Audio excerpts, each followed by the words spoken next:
I'm Reverend Peter Panagor, and I live in Maine. And in 1980, I had my first near-death experience. I was 21 years old. I was living in Bozeman, Montana, as an exchange student at Montana State University. In the springtime, during spring break, I wanted not to go back to Boston, where I'm from, Boston, Massachusetts. I wanted to go on an adventure. And so I found an adventure to go on, and it was in British Columbia and Alberta. There was a man who had just finished his ice climbing certification as a leader, as a lead climber, and he was looking for a partner to go on a 10-day snow caving trip to Mount Assiniboine in British Columbia to ski in with 70-pound packs and to live in snow caves and find a couple of cabins and have this adventure, and then to ski back out again and have a 1-day ice climb. This was my first trip into the Canadian Rockies along the Icefields Parkway, which was extraordinarily beautiful. One of the most beautiful places I've ever been in my entire life. We parked on the Icefields Parkway. There's a parking lot right across the street next to the Saskatchewan River, and we unloaded our gear and we walked over across the street, the parkway, hiked in maybe 100 yards, maybe, and it's not very far in. And there were 12 people climbing that day, maybe six other teams ish, and they were already on their way up the climb, and we were the last. By the time we reached the top of the climb that night, 500 or 600 feet up, the sun was setting, and everybody else who had been on the climb that day had left, and except for this final team, and they were leaving. And we're sitting on this ledge. The sun goes down, the temperature drops 30 degrees, something like that, instantaneously. It's cold, really cold suddenly, well below freezing. And hypothermia sets in, and this team, they're looking up at us like, you guys must be crazy, and off they go because they're going somewhere, and now we're stuck on the cliff and we're in trouble. Immediately hypothermia begins, which it began with violent shivers. All of my muscles were independently pulsing from each other as we sat there with our jaws clattering and our bodies like twitching like crazy people, like uncontrollable, some kind of I'm gonna remove that. It's not like crazy people. It's like having a seizure. It's like having a seizure, and all your muscles are all contracting, and I'm not completely out of my own control. And we have this conversation about this is deadly for us, and what are we going to do? We have to three rappels to get down in the dark while we don't have any more food, no more water, our energies are low. We're already in a hypothermic situation.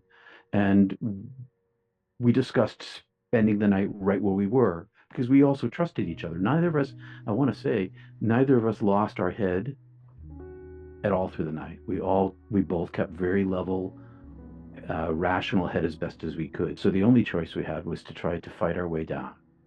We fight our way down all night long. Hypothermia continues to increase. We continue to deplete our energy. It keeps getting colder. We finally reach the last rappel. And now it's sometime before dawn, couple, 3 hours. I don't really know because I didn't have a watch on and I really didn't care what time it was. All I cared about was every single action I was taking to survive because every step we took depleted our energy. Every move I made, every word I said depleted my energy level. And I had no excess fat on my body. My body was consuming itself as it was freezing. So now, I'll set up this last thing, this last rappel. We had just descended down this dark crag, and the moon had come up like a three-quarter so we could see better. And we were off the ice. We descend down this corner in this kind of craggy area where it's shadow cast, so can't see very well. And at the top of this, there was an iron pin, and the iron pin was epoxied into the mountain with a ring on it, an O-ring on it, through which the rope was hung. And Tim descended down first, and I descended second, and we get to this corner and kind of go around this corner onto this ledge. And the ledge is the size of a kitchen table, twice the size of a kitchen table. And in front of us were these iron pins epoxied in the mountain with iron rings and carabiners and straps with a carabiner so we could hook into the mountain. So, because this is the top, the bottom rappel. It's also the one people use to practice climbing on. I mean, there was a 500-foot drop next to us all night long, one slip. So the cold wasn't just killing us. It was every step we had to take with care and caution so we didn't fall. So now we're safe. We're clipped into the mountain. The shivering had stopped because we'd gone beyond that stage. And I had the rope. I tied the rope to my harness, one end, and I took the other end and I tossed it out around the side. And I pulled the rope, and within the first moment of pulling the rope, it jammed in a crag around the other side of this curve of the rock. So I couldn't flip the line to get it out of the crevice because every time I flipped the line, the flip would just stop at the end of the curve where the rope was laying on the mountain. I couldn't reascend the rope because I only had one side of it, and I couldn't climb back up as if I was rock climbing because I had mountain boots on and frozen feet and crampons, not any way to climb. And my hands, I couldn't grip rock. My hands to tie the rope took an immense amount of concentration because one of the things that was happening to me is my muscles were freezing. It was difficult to move my lips to speak. It was difficult to move my hands. My brain had become fogged by cold. I lost a lot of my capacity for reasoning, for thinking things through. I began to make poor decisions through the night. We made several poor decisions. The rope is stuck. Tim is to my left. We're freezing to death. I can't get the rope free. I keep pulling on it. There's no way I can get it loose. There's nothing we can do. And at that point, peace settled over me, and this drive for survival evaporated. And so did my fear. It just all went away. I came to this realization that there was no way out of this. I was going to die here. And so I started looking around at this great beauty and the bazillions of stars in the sky, all these different colors and sizes. It is an extraordinarily beautiful sky. And I could see there was so much light that I could see the mountains across the river, and I could hear the river all night, the rippling of the river as it flowed down. And so there's this soundtrack, and I started listening to the river. I started listening to the river as I was feeling my way into this imminent death. And then I began to fall asleep, and I would kept pulling on the rope, but the more I pulled, the tighter the jam. I'd fall asleep. It was like a curtain dropping. Boom! This curtain drops. It's darkness. I lose consciousness. I fall to the stone of the ledge, and smack my shoulder, whack my head. I get a helmet up, whack my head, and wake back up again. And oh, I must be falling asleep, and I stand back up, and I'm still trying to pull the rope to get out of there. Pull the rope again, but the exhaustion was so extreme that sleep would come in a snap of a finger. Boom, the sleep would come and I'd be down. I'd be back up again, pulling on the rope. And then I stood up this last time. And I stood up this last time. And my I had this peripheral vision. My vision became a tunnel. And there was this big black circle around my vision that I'd never seen before. Maybe out there. Put your arms out, extend out. This blackness is at your fingertips, but it's this big dark circle, and this dark circle starts to close very rapidly. And I started looking around, and everything got narrower and narrower and narrower until I was looking right at the mountain, and as it went like this to darkness. I thought to myself, I must be falling asleep again, but I'd never seen anything like it. And as it went to nothing, I didn't fall asleep. And I was surprised. Why am I not asleep? What? And now I'm not in pain. And I was wondering, well, where am I? What is this? It was the mountain in front. Am I lying down? I don't know. I'm sort of floating. And in front of me, where the mountain had been, there was like a barrier. There was a barrier, and then there was this incredibly deep and dark distant void. And this void was all darkness. And as I stared into this darkness, as if it had been that curtain falling, as I stared into this darkness, way far in the distance, a galaxy away, 10 galaxies away. Imagine no stars in the sky. It's just completely black. And then suddenly, 100 billion light years away, a pinprick of light appeared. One pinprick of light that illuminated the whole scene, and it rushed toward me across this distance with a speed that is incalculable. And as it came toward me, it it filled my vision, and it spoke to me, but not in language. There was no words here. This was non-linguistic data download of information all at once. And what it communicated to me is, you're coming with me. I'm here to take you. I'm taking you. And as it came to me, I resisted. I was like, I'm not sure what's going on here, but I'm not going anywhere. So I kind of put up this willpower against it, this barrier. I tried this very thin, weak barrier, and as I put this up, it's right at me now. It's all happened so fast. It just took me.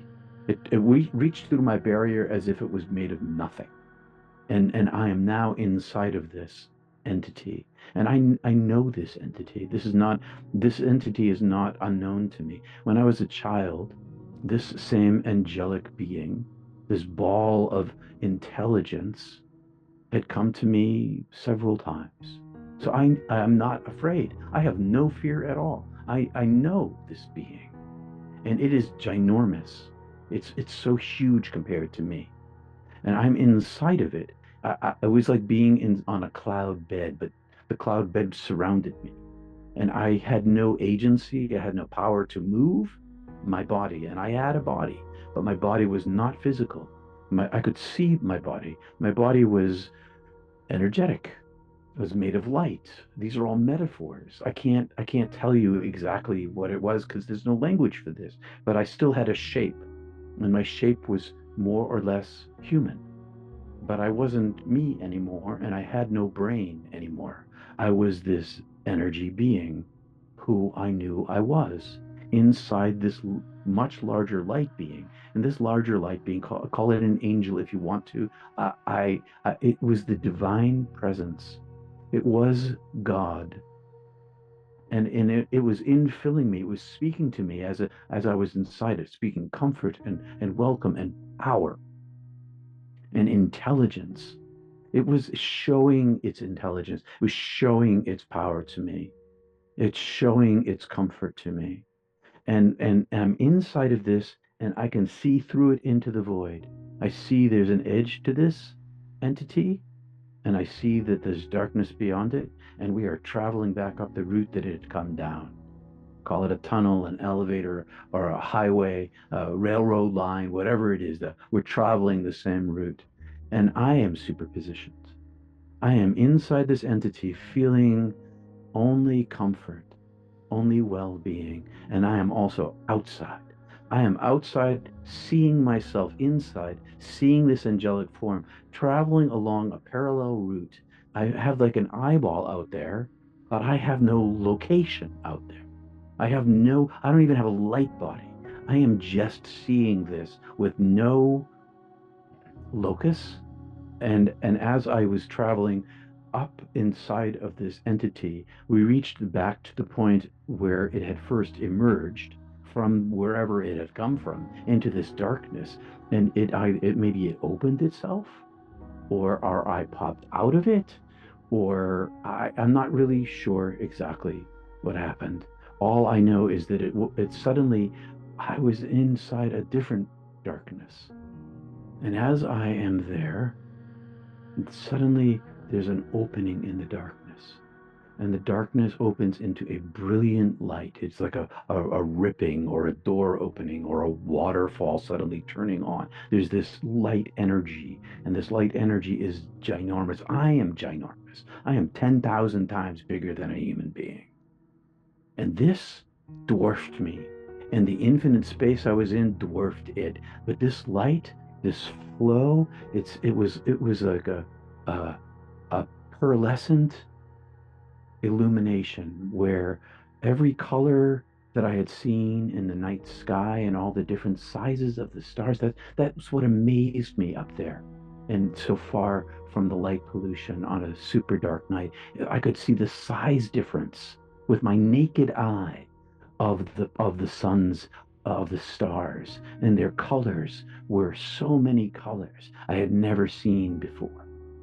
And on this pearlescent flow, all of that individual colors of light that I had never seen before, but all colors, like millions of colors that I X-rays and infrared and ultraviolet and all of these permutations of the electromagnetic energy, but not electromagnetic energy, so much more than that. So many more colors, so much more energy. And there was this flow to it. And it was the most beautiful, attractive, seductive, desirous that I'd ever encountered. It called to me. And as it called to me, I went to it. And as I went to it, I wanted it. And I could see its surface, like this flowing surface. I could see its depth, and I could see through it.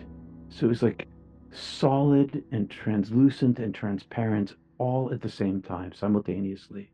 And as I looked through it, there was this deeper, darker tunnel. I'm inside this entity, and it's inside of me, and it shows me myself. It shows me my human self. I see my entire life. I have a life review. And it's not like I'm watching a movie sitting in the theater. I'm experiencing all of the pain that I ever gave away in my life in a sequence from the interior of all of these other people in my life. And as I went through all of the sequence of the pain that I'd caused in my life, I was simultaneously superpositioned back inside my own brain and emotions and psychology and all the reasons that I had created this selfish action for intentionally causing them pain. I had all of my understanding, and all of my reasons and feelings were minuscule in comparison to this massive amount of pain that I caused. My anger, my jealousy, whatever it was, the pain that I gave was disproportionate to the amount of suffering that had caused me to give it. And I judged myself as guilty for having caused all of this pain to all of these people for my tiny, tiny reasons. Because also it was showing me love. It was showing me this divine infinity, this purity, this unlimitedness, this unmanifestedness, this thing that is so far beyond my soulful comprehension of it without even my brain. I still couldn't understand the depth of its love. And as it showed me myself, I describe it as a hell, but I also describe it as a divine fire of purgative love because it was a cleansing for me. I was cleansed. All of the chaff was burned off of my wheat. I was cleansed to the core of my being, and I had nothing left of me except my original self. And as I judged myself guilty, as my sins came down on me, as my karma came down on me, I listened to the love that was being spoken to me. And as I heard the love being spoken to me, I saw all of humanity's brokenness. I saw this radical equality of my brokenness as a human being the same as everyone else's brokenness. And that it wasn't one morality above another morality. It wasn't I'm better than another person because I didn't do that thing that I think you did that's heinous in my mind. In comparison to infinity, it was like standing on the moon and looking at the earth and seeing a smooth ball instead of being on the earth and seeing the mountain peaks and the valleys. From where I was, there was only one comparison, and it wasn't to humanity, it was to the divine infinity, and everything else was less than. And so it created in me an understanding of my own limitedness. And as I saw my limitedness in the sort of being in the a created being in the matrix of the universe that we live inside of materialism, of material and photons and muons and molecules and stars as human beings, I saw that all of that was constructed. I understood the created nature of creation.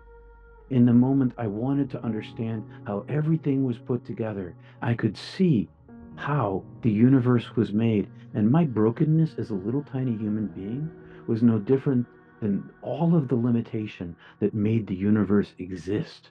No limitation, no universe. In comparison to the unlimited purity of all there was, the whole universe is a shattered place, me included. And as I saw this, as I was shown this, I understood that it was not me that sinned. Yes, I made those choices. Yes, I hurt those people, and that hurt was real, and I carried it with me, and I wasn't allowed to bring it with me into the divine place. There was no room for anything that remained of the material world. I didn't make the universe. I was just a part of it.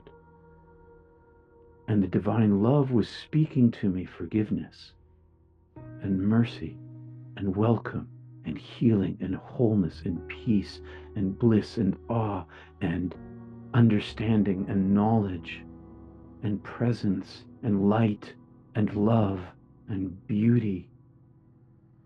And I could see this and hear it through the lens of the love that I was in my own origin, and the love that had been given to me in my life by those who loved me and those who I loved in my life. All of the love I had given away accrued to me. All of the pain I gave away accrued to me. And as I listened through the ear of my heart to the love that was being spoken, all of this forgiveness that had always been there waiting, always present. It wasn't newly on the table. It's the divine being itself. So I see inside myself. I'm back to my to this capacity of looking back into my most recent human life, and I say, "Is this death? Am I dead?" And the voice says to me, "Yes, you're dead. This is death." And I say, because I can see the pain of my parents behind me, I say, "But my parents, they're going to lose me." So I have now a resurgence of my last thoughts as a human being, thinking of my parents losing me. And I still have this part of me. And I say, "Do I have to stay?" And the voice says, "Your time is now. Come home." I said, "But my parents are suffering." And it took me, and I say this with language, but there's no language here. There's no words. I am swept across.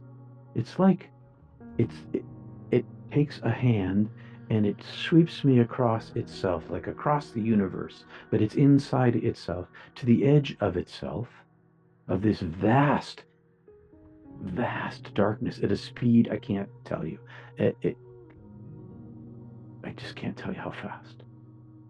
And I get to the edge of this heaven that I'm inside of, and my consciousness is pushed outside of this heaven. Some percentage of me, 10% of me, 90% of me still inside the divine, but this 10% that's now outside the heaven, I'm in our universe. And I can see all of our universe. I can see all of the galaxies.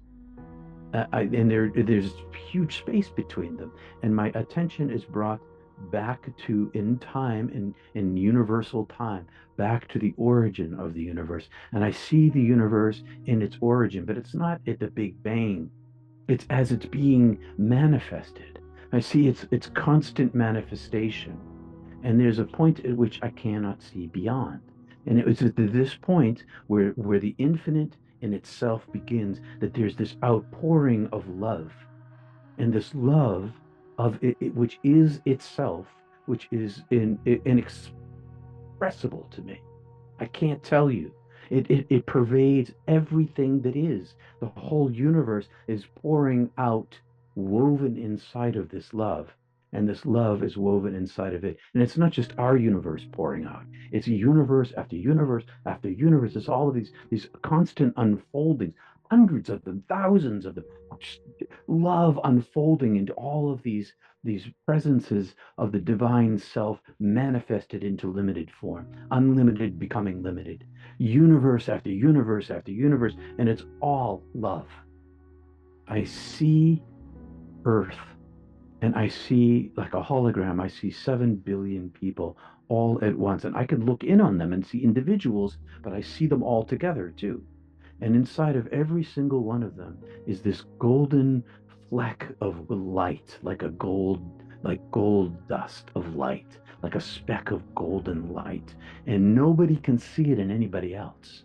I can see it from where I am. And the whole world, the whole earth is covered with this foam that's like a fog through which they can't see the light. And I see wars, I see births, I see murders, I see crime, I see love, I see babies being born, I see mundane, I see all the human things in real time of while I'm dead, I see these living human beings, and every one of them is as beloved as me.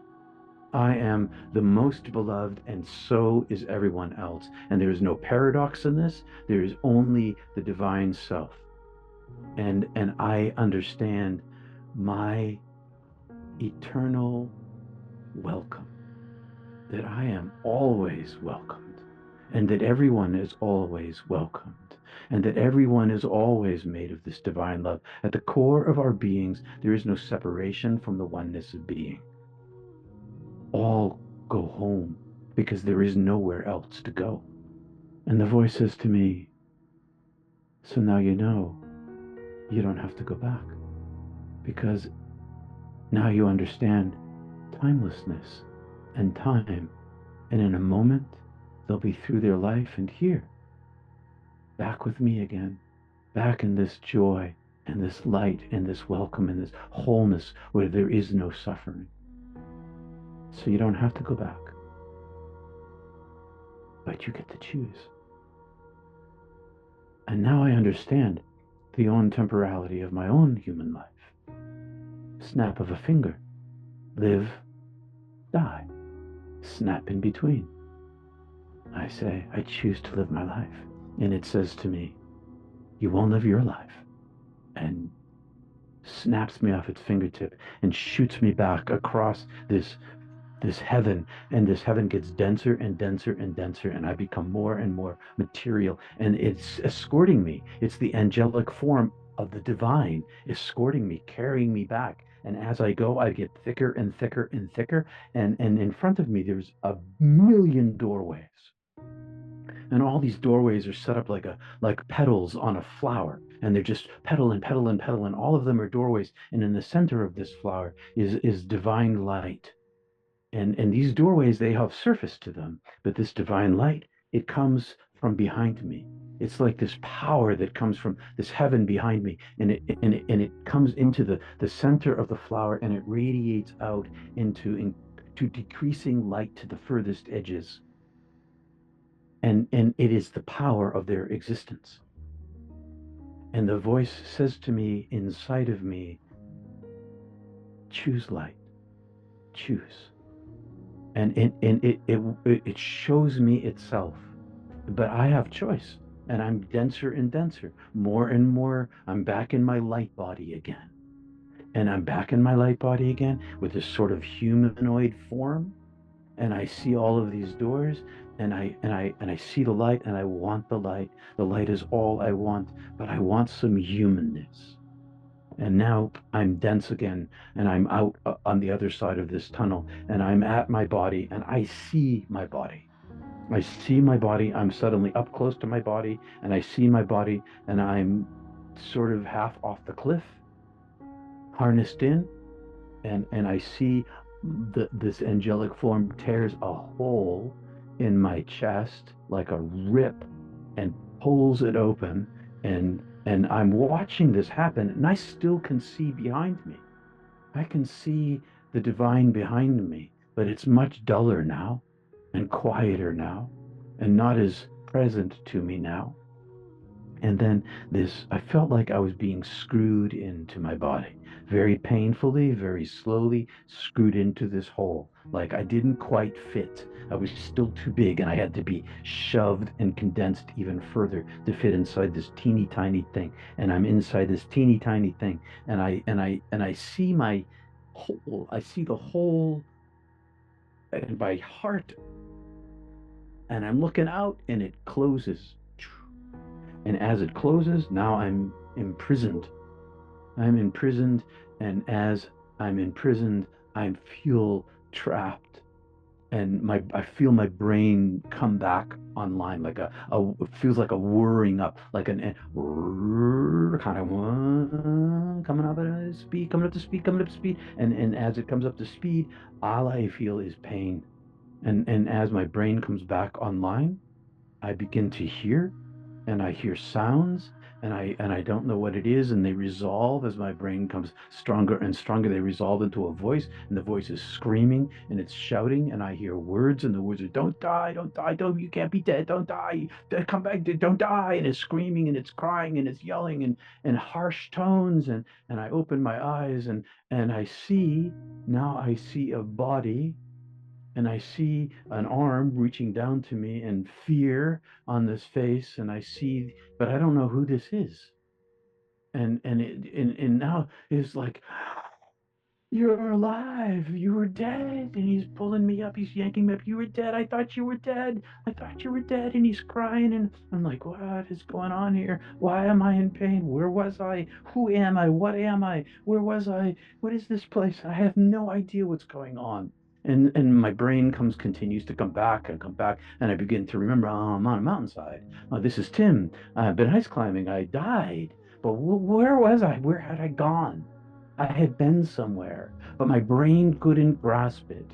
I no longer had the understanding that I had on the other side, but I knew that I was entirely different because now the world physically looked different to me.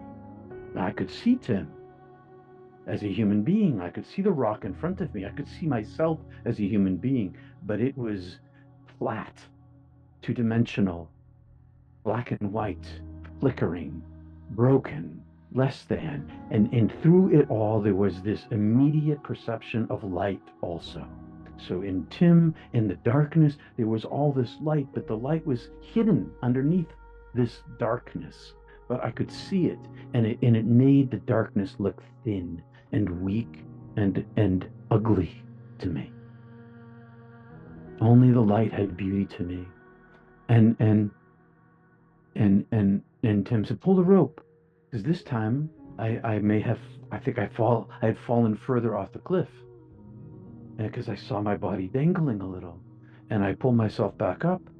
Pardon me. I pull on the rope. I'm standing up by this point. I pull on the rope because he tells me to, and the rope comes free, and I pull it down, and he helps me pull it, and we put it through one of the ring. He puts it through his ring. He clips into it. He descends down to the bottom. I follow him down. We pop open the tent. We treat ourselves for hypothermia, and then I'm a different person. I'm in a new world, and I don't know who I am anymore. And he's treating me as if I had been this other person, but I wasn't anymore. I didn't know who I was. And then my life completely changed. I, well, I live as a born again person. It has an entirely different meaning to me now. And so the primary change in my life was that I no longer had an external pursuit. I had an internal pursuit, and a desire for my beloved, for whom I was bereft. They say that separation makes the heart grow fonder. I was desperate for this because this was the only reality that was real to me. This place here was not.